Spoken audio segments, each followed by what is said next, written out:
con artefactos como estos, con lo que bandas delictuales realizan las clonaciones de tarjetas en Chile. De acuerdo a cifras de Carabineros y de la Policía de Investigaciones, en los últimos 5 años se han triplicado los delitos por uso fraudulento de tarjetas de crédito y débito en el país. Desde el año 80 en adelante, nosotros o quienes regulan el mercado financiero, empezamos a tratar de educar a las personas en el sentido de que usaran el plástico, ¿cierto? Esto vino a revolucionar el comercio electrónico. Y en esa materia ha sido la Corte Suprema el ente encargado de proteger a los propios clientes afectados, estableciendo que son los bancos los que deben responder en la restitución del dinero defraudado. Lo que existe es una responsabilidad por el incumplimiento de la relación contractual que se tiene con un banco, y si este fraude se interpreta como una falta de cuidado o una falta de servicio que te presta el banco, efectivamente el banco sería responsable civilmente. La actual ley 19.223, que tipifica las figuras penales relativas a la informática, se encuentra obsoleta, normativa que busca ser reemplazada por un proyecto de ley que ya se encuentra en tramitación en el Congreso para readecuar nuevos tipos penales al actual escenario informático. La legislación tiene que ser adaptarse, porque tenemos por una parte el Código Penal que regula la estafa, y por otra parte tenemos una ley sobre asuntos informáticos que no trata la figura justamente de un fraude informático. Habla de el espionaje informático, de destrucción de material informático, pero no habla de un tipo penal de estafa realizado mediante estrategias, si podemos decirlo de alguna forma, informática. Sin lugar a dudas, el autocuidado es fundamental. Proteger claves, no perder de vista tarjetas, ocultar al momento de digitar su clave secreta, mientras que para delitos como fraudes informáticos se debe tomar en cuenta varios puntos. Porque eso de alguna manera va a permitir que tal vez algunas organizaciones delictuales que estén operando usando la misma red Wi-Fi puedan ingresar a su tarjeta. Fraudes informáticos que van en aumento con las nuevas tecnologías, y son los tribunales quienes están protegiendo a los clientes ante estos casos. 14 carabineros y civiles fueron condenados por la Corte de Apelaciones de Concepción por su responsabilidad en el secuestro calificado de 28 campesinos de Santa Bárbara y Quilaco, ilícito perpetrado en septiembre de 1973 en la región del Biobío. Quienes fueron trasladados a los respectivos cuarteles de carabineros, donde finalmente fueron hechos desaparecer hasta el día de hoy. Muchos testigos advirtieron que estas personas habían sido, luego de su detención, sacadas de los recintos policiales y llevadas al río cercano, donde habrían sido ejecutadas. El Tribunal de Alzada Penquista realizó una distinción entre la figura delictual que se les imputó a los responsables. 14 carabineros en retiro fueron condenados por el delito de secuestro calificado, pero en calidad de autores con penas efectivas que van desde los 10 a los 14 años. Según establece el Código Penal en su artículo 15, estos son los que toman parte de la ejecución del hecho de una manera directa. Los 10 civiles que participaron colaborando con carabineros en la detención de estos campesinos de estas localidades han sido ahora establecidas sus penas entre los rangos de 4 años con libertad vigilada y otros tantos a 6 años. Según establece el mismo ordenamiento jurídico en su artículo 16, los cómplices son los que cooperan a la ejecución del hecho por actos anteriores o simultáneos. Tomaron parte en la ejecución de los hechos, tomaron parte disparando, tomaron parte concurriendo a detenciones, tomaron parte aportando con vehículos para este operativo. En este caso, al no aparecer el cuerpo de las víctimas, se les imputó el delito de secuestro calificado. Este ilícito es contra la libertad y seguridad de las personas y corresponde al que sin derecho encerrare o detuviera a otro privándole de su libertad. Los fallos que condenan a civiles son raros, pero existen. Ya desde los albores del derecho penal internacional, el Tribunal de Nuremberg condenó a varios civiles, entre ellos personas ligadas a la prensa. La tercera sala de la Corte de Apelaciones de Concepción confirmó además la indemnización total de 1.215 millones de pesos que deberá pagar el fisco y los condenados a los familiares de las víctimas. Una trabajadora de una empresa que prestaba servicios en el área de limpieza al Centro de Salud Familiar de Los Quillayes en la Florida sufrió un pinchazo con una jeringa que había sido depositada en una bolsa de basura. Se pincha el muslo izquierdo y a raíz de ello ella considera que sufre un accidente y es de naturaleza laboral. Ella dio cuenta al turno, digamos, en el libro Novedades consta, y también a su superior jerárquico después de que había pasado un buen tiempo, digamos, cerca de 2 horas, para dar cuenta entonces de este accidente, y como no se tomaron otras medidas, ella se fue para la casa. La afectada estuvo al menos 6 meses esperando los resultados para saber si el accidente le produjo el contagio de VIH. También se sometió a diversos exámenes médicos para descartar cualquier otro tipo de patología. Además, su vida familiar se perjudicó a raíz de los problemas y depresión que el accidente le produjo. Por ello decidió demandar por el daño moral que sufrió por la falta de cuidado de su empleador al momento de evitar riesgos en salud o acciones. El artículo 184 del Código del Trabajo establece al empleador directo un deber de seguridad y a su vez un estándar de diligencia, que el sentenciador dice que es una máxima diligencia. Y lo mismo ocurre respecto de la empresa principal, ya en este caso, como indicaba, una corporación municipal, donde en virtud del artículo 183E del Código del Trabajo también tiene un deber de seguridad. El tribunal estableció que no se siguieron los protocolos necesarios para evitar un accidente como el ocurrido, en razón de que depositar una jeringa en una bolsa de basura es una situación de alto riesgo.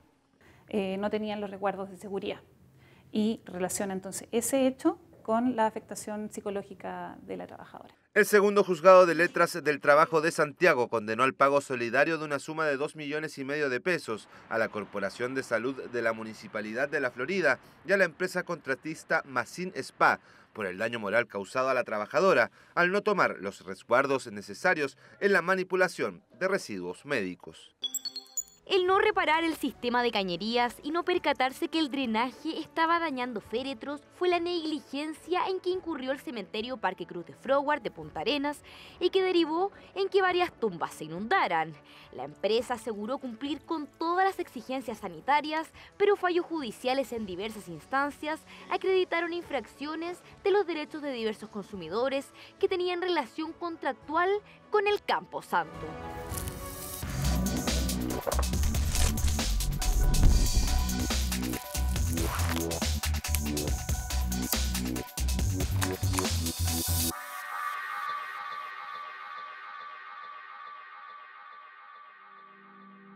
Al tercer día empezamos a tener sueños con el niño, que él no está bien, nos pide ayuda, que está con agua y que lo saquemos.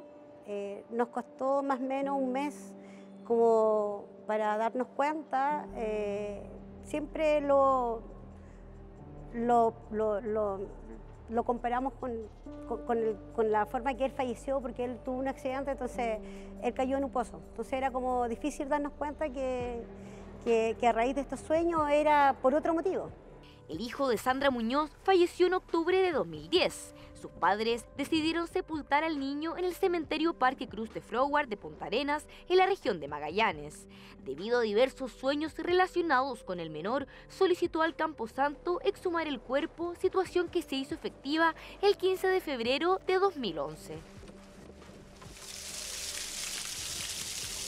Y nos percatamos que en el sector donde él se encontraba, que eran los Coihues, el terreno estaba totalmente inundado, estaba la cripta llena de agua y su ataúd estaba envuelto en un nylon gris y sus restos flotaban dentro de su ataúd.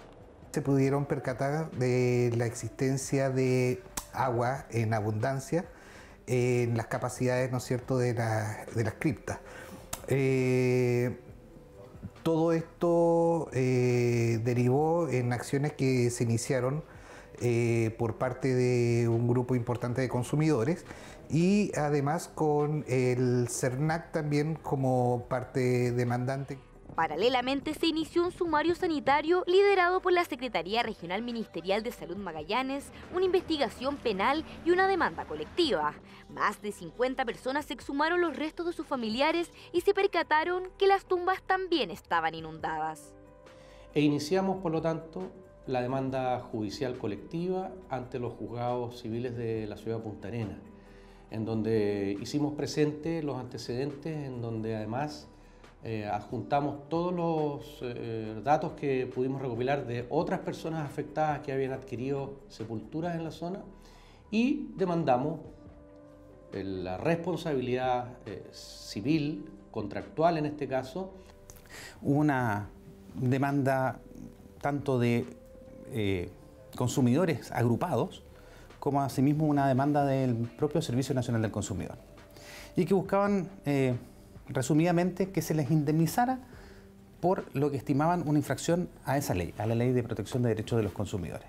En la demanda colectiva, los afectados sostenían que la empresa incurrió en una responsabilidad infraccional por vulnerar lo dispuesto en los artículos 3 letra B, 12 y 13 de la Ley 19.496, que establece normas de protección de los derechos de los consumidores. La Ley de Protección al Consumidor tiene por objeto, entre otras cosas, proteger a los consumidores. Y, por lo tanto, se le dio la competencia al tribunal para que fijara indemnizaciones.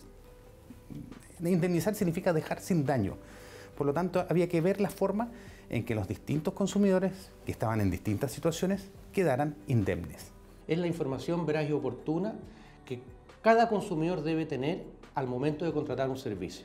Acá estamos hablando que la empresa tenía conocimiento de la existencia de una especie de pantano en una gran zona del cementerio y tenía también conocimiento de que el sistema de drenaje no funcionaba. Y esa información al momento de contratar el servicio de sepultura no se la proporcionaron a los consumidores. El artículo 12 de la norma establece que todo proveedor de bienes o servicios estará obligado a respetar los términos, condiciones y modalidades conforme a las cuales se hubiera ofrecido o convenido con el consumidor la entrega del bien o la prestación del servicio. Tú, cuando ofreces un servicio de sepultura, tienes que garantizar a lo largo del tiempo a los consumidores que no se van a ver afectados. En este caso, la negligencia de la empresa, al no reparar el sistema de cañería y al no darse cuenta que el drenaje está afectando básicamente a todos los féretros, caen en un incumplimiento muy grande. Además, según establece el artículo 23 de la Ley de Protección de Derechos de los Consumidores, comete infracción el proveedor que, en la venta de un bien o en la prestación de un servicio, actuando con negligencia, causa menoscabo al consumidor debido a fallas o deficiencias en la calidad del bien. Y al dictar sentencia, él responsabiliza a la empresa, ya que ellos tenían conocimiento desde el año 93, obviamente todo esto previo a una investigación, ya que el juez también respaldó, y dio una manera de reparación a las personas.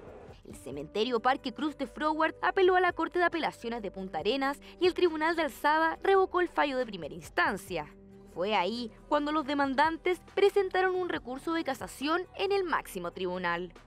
El de segunda instancia, si bien mantuvo a Inmobiliaria Parque Cruz de Froward como infractora, ¿no es cierto?, de la ley del consumidor, modificó sustancialmente las formas de reparación establecidas en la sentencia anterior.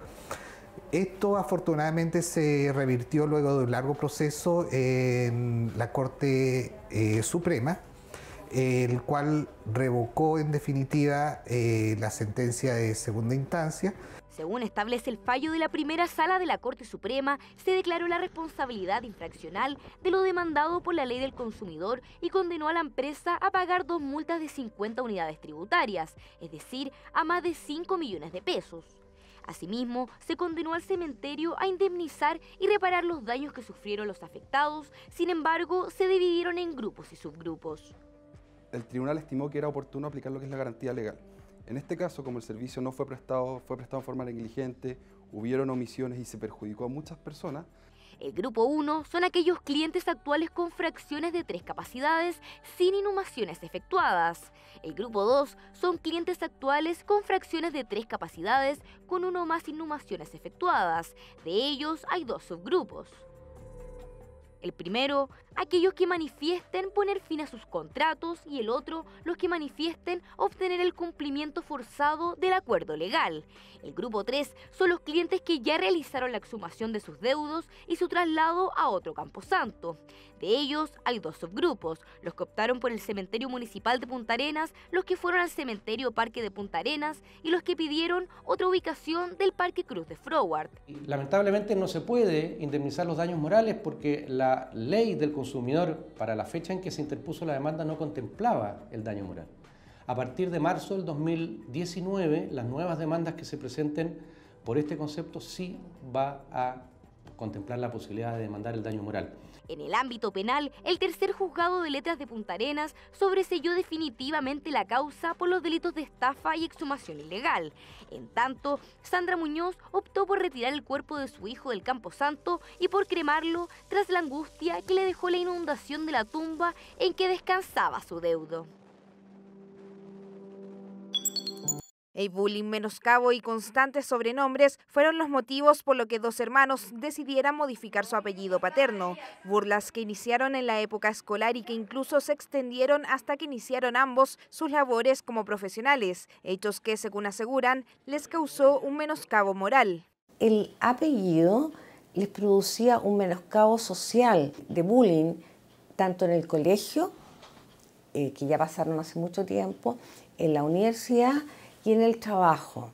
Los solicitantes invocaron ante un juzgado civil de Viña del Mar 2 de los 3 casos que estipula la Ley 17.344 sobre cambio de nombres y apellidos para modificar la partida de nacimiento. Puede solicitar en cualquier juzgado civil de la comunidad donde reside este cambio de nombre. Y esta modificación es autorizada solo cuando sean ridículos o menoscaben moral o materialmente a la persona, cuando el solicitante haya sido conocido por más de 5 años con nombres y apellidos diferentes a los propios, y en casos de filiación no matrimonial, para agregar un apellido o para cambiar el que se le impuso al momento de nacer. Se hace la solicitud de hacer esta modificación en el registro civil. Luego, el tribunal solicita que el abogado redacte un extracto del qué es lo que quieren cambiar. Por ejemplo, en este caso era cambiar el apellido. Y se hace esta publicación en el diario oficial. Procedimiento de carácter voluntario que solamente se puede realizar una vez en la vida y que debe ser acreditado por testigos para que se aplique dicha modificación en el registro civil. Las partes presentan certificado de matrimonio de los padres, información sumaria de testigos e inmediatamente el juez cita a oír sentencia. Sin embargo, existen formas para que una persona no pueda realizar esta modificación. Una de ellas cuando una persona cuenta con antecedentes penales previos, un trámite que busca ayudar a quienes no están conformes con sus nombres o apellidos por motivos que establece la ley y que se pueden argumentar ante un juzgado civil. El delito de sedición o motín aparece regulado en el título 5 del Código de Justicia Militar sobre ilícitos contra el orden y seguridad del Ejército.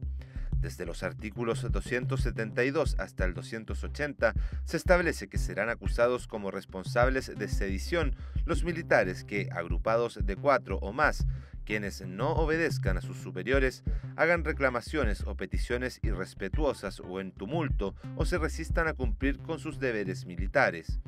Quien lleve el mando de la sedición o el más antiguo del grupo se arriesga a la pena de presidio militar mayor en su grado máximo a muerte. En la justicia militar todavía existe este tipo de pena, por lo que es aún aplicable.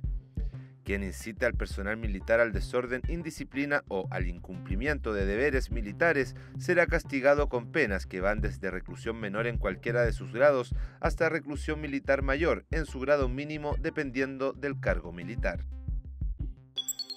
El Pleno de Ministros de la Corte Suprema sostuvo un almuerzo con el presidente de la República, Sebastián Piñera, en el Palacio de la Moneda, oportunidad en que dialogaron sobre temas legislativos como la reforma al sistema de nombramiento de jueces y otros de interés de ambos poderes del Estado. A la salida del encuentro, el presidente Brito resaltó la cordialidad y el productivo diálogo. La máxima autoridad del Poder Judicial enfatizó que el Pleno de la Corte Suprema ha avanzado en generar una opinión sobre el proyecto de reforma al sistema de nombramiento de jueces, impulsada por el Ministerio de Justicia. Ustedes saben que hay un empeño en este momento de formular algunas reformas en el sistema de justicia, en su aspecto orgánico.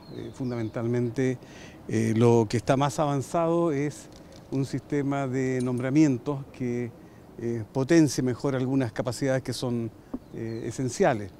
Eso está en discusión, la Corte ha avanzado. Hemos conversado la semana pasada, antepasada, que nosotros estábamos trabajando el documento preparado por el gobierno como base para estas reformas.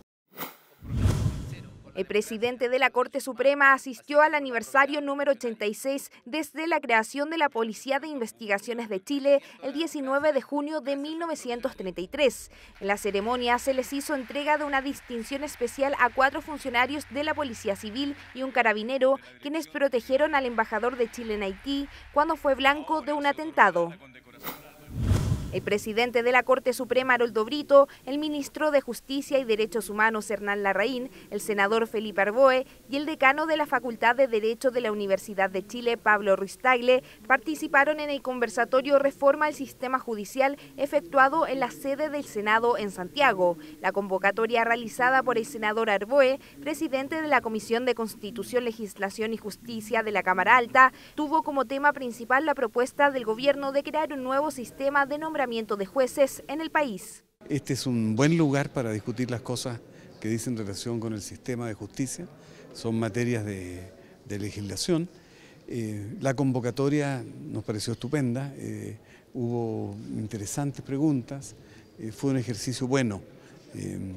El sistema de justicia merece conversaciones de esta clase. El ministro Haroldo Brito, presidente del máximo tribunal, recibió esta semana a representantes de Industrial Chile Constructmed, quienes solicitaron a través del presidente Horacio Fuentes agilizar los procesos legales que se encuentran en tramitación en el primer y segundo juzgado de letras del trabajo de Santiago. A su vez, comentaron al presidente Brito la necesidad, a su juicio, de la creación de un tercer tribunal laboral en la jurisdicción. Indudablemente de que para nosotros eso ha sido bastante, yo diría, bastante complejo, porque detrás de cada reprogramación o cada demora, efectivamente hay familias que se quedan sin el sustento familiar diario, pero fundamentalmente también porque los empleadores de esa forma te empiezan a burlar la ley y a no respetar los derechos. Es una comuna remota y de difícil acceso. Los más de 5.000 habitantes de Chaitén solo pueden acceder desde y hacia otras localidades de la región de los lagos en avioneta por una ruta bimodal que incluye tramos por tierra y mar o incluso por Argentina. Aislación territorial que hace absolutamente necesaria la presencia del Juzgado Mixto de Chaitén, un tribunal compuesto por 12 integrantes y en el que recientemente Marianela Chacur asumió como jueza titular. Una realidad distinta, pero también es un gran desafío profesional y como mujer, que también es relevante y quiero hacerlo presente como una mujer que asume en un cargo de un lugar bastante distante. Entonces quiero hacerme responsable de esa gran función también. Una función de brindar solución de conflictos y garantizar la paz social en una comunidad que en el año 2008 fue completamente devastada por la erupción del volcán y el desborde del río Blanco. Desastre natural por el que el juzgado de Chaitén funcionó temporalmente desde 2009 y hasta 2014 en Futaleufú. La carrera judicial también tiene su principal desarrollo social, colaborar con toda la ciudadanía, la gente de Chaitén, que también ha tenido una situación particular por lo que ocurrió con el volcán y prestar un servicio, la verdad que tiene que ver con un afán profesional, lógicamente de un ascenso profesional, pero además tiene que ver con ver realidades distintas, colaborar con la comunidad y prestar un servicio jurisdiccional en toda la plenitud que el lugar requiere. Fue en la Corte de Apelaciones de Puerto Montt, donde Marianela Chacur prestó juramento como jueza de Chaitén, una localidad donde ya asumió y en la que, a pesar de la distancia, sus habitantes pueden acceder a todos los trámites que proporciona el Poder Judicial. El seminario La reciente modificación del derecho penal sobre corrupción, Ley 21.121, negociaciones incompatibles, cohecho, corrupción entre particulares, administración fraudulenta, fue encabezado por el presidente de la Corte Suprema, Haroldo Brito, y por uno de sus organizadores, el titular del Instituto de Ciencias Penales y ministro del Máximo Tribunal, Carlos Kinsmiller. La actividad se llevó a cabo en el Salón de Pleno del Palacio de Tribunales, ante cerca de 100 asistentes, quienes participaron activamente realizando intervenciones y preguntas a los expositores. Tuvo mucho éxito esta segunda versión, ¿no?, del programa conjunto. Se puede apreciar con la gran cantidad de personas que han asistido, que sin duda es muy exitoso, no cabe ninguna duda, ¿no? Y por la misma cantidad de preguntas que se han formulado y la categoría de los intervinientes, y además que está tratándose de un tema de tanta actualidad como son las recientes reformas introducidas al Código Penal en los delitos de corrupción y otros delitos relacionados. Es un fenómeno astronómico que atraerá a cientos de miles de personas en la región de Coquimbo. El eclipse del próximo 2 de julio podría alterar el normal funcionamiento de las instituciones. Por ello, el Poder Judicial en la zona preparará un plan de contingencia. Por eso se ha dispuesto, por ejemplo, para esta Corte, que solamente va a haber las causas fundamentales relacionadas con la libertad de las personas. Y a los tribunales se les ha dado amplia facultad para que ellos puedan discernir qué causas pueden ver, dándole toda la facilidad a los funcionarios, y los propios jueces también van a tener que evaluar su situación, porque en algunos casos va a ser imposible llegar a los tribunales. La Corte de Apelaciones de La Serena organizó una charla para dar a conocer los principales consejos para presenciar de manera segura el eclipse, que se iniciará a las 15:20 horas, tendrá su punto máximo a las 16:40 y finalizará a las 17:45 minutos. Tener un eclipse total como el que vamos a tener es sumamente especial. El próximo eclipse que se va a dar en la región va a ser en el año 2073. Por lo tanto, tenemos que esperar bastante tiempo para poder registrarlo. Uno de los sectores más afectados por la llegada de visitantes será el Valle del Elqui. El Juzgado de Letras de Vicuña ya dispuso de un plan de contingencia, tomando en cuenta el difícil desplazamiento que habrá durante todo el día. Sí vamos a atender, pero solo a la gente que sea posible llegar, porque sabemos que efectivamente va a ser muy difícil el traslado ese día del eclipse. Dentro de las actividades por la conmemoración del aniversario número 113 de la Corte de Apelaciones de Valdivia, los funcionarios de tribunales de la jurisdicción prepararon una jornada de actividades lúdicas, música, canto y entretenciones que alegraron a más de 200 adultos mayores de distintos recintos, como el Hogar Devolvamos la Mano de Río Negro, Hogar Santa María de Osorno, a Fundación Las Rosas de Valdivia y el Hogar San Antonio de la misma ciudad. La particularidad de los 113 años de la Corte de Apelaciones de Valdivia está dada por el énfasis que se le ha puesto en el aspecto social. Nuestro afán de vincularnos con el medio y de conocer la realidad de las personas más vulnerables y ver de qué manera nosotros podemos contribuir a paliar tantas carencias que ellos tienen.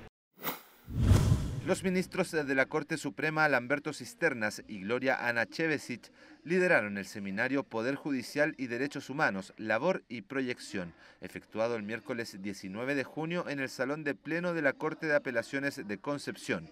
Tras el saludo de bienvenida de la presidenta subrogante de la Corte de Apelaciones de Concepción, María Leonor Sangüesa, los más de 120 asistentes, entre ellos ministros, jueces, relatores, funcionarios del Poder Judicial, abogados y estudiantes de Derecho de diferentes casas de estudio de la región del Biobío, escucharon las exposiciones. Da a conocer una postura en materia jurisprudencial de la cuarta sala de la Corte Suprema, en algunos temas bastante interesantes y que tienen que ser abordados por todos los jueces laborales. Es loable el esfuerzo de la Corte de Concepción de haber organizado esto, de haber obtenido que 4 académicos de la ciudad, de las universidades de acá, concurrieran y hicieran los comentarios, y la recepción del público que se reflejó en las preguntas que formularon.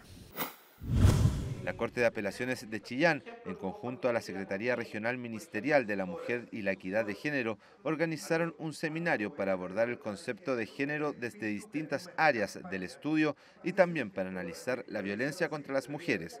La instancia denominada Incorporación de la Perspectiva de Género en la respuesta del sistema de justicia en causas sobre violencia contra las mujeres fue encabezada por el ministro Guillermo Arcos, coordinador en la difusión de la política de igualdad de género y no discriminación del Poder Judicial, y la Seremi de la Mujer y Equidad de Género de la región de Ñuble, Bárbara Henning. Es un tema que hace tiempo viene desarrollando el Poder Judicial a través de la Oficina de Equidad y Género, y consideramos relevante, por las últimas circunstancias que se han dado en nuestra región, de enfocarnos en lo que es la violencia que afecta a las mujeres y ver la forma de tratar de evitar estos problemas.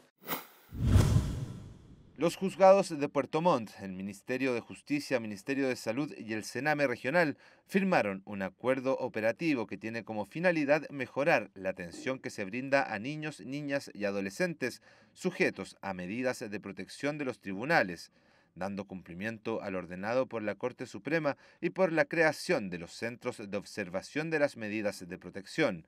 Se ha creado el acuerdo con 4 puntos básicos con la misión de crear formatos tipo de informes de avances en cuanto a seguimientos. Este acuerdo es un tercer acuerdo operativo que se suscribe y que tiene por finalidad mejorar la atención que se brinda a los niños, niñas y adolescentes sujetos de medidas de protección de los tribunales.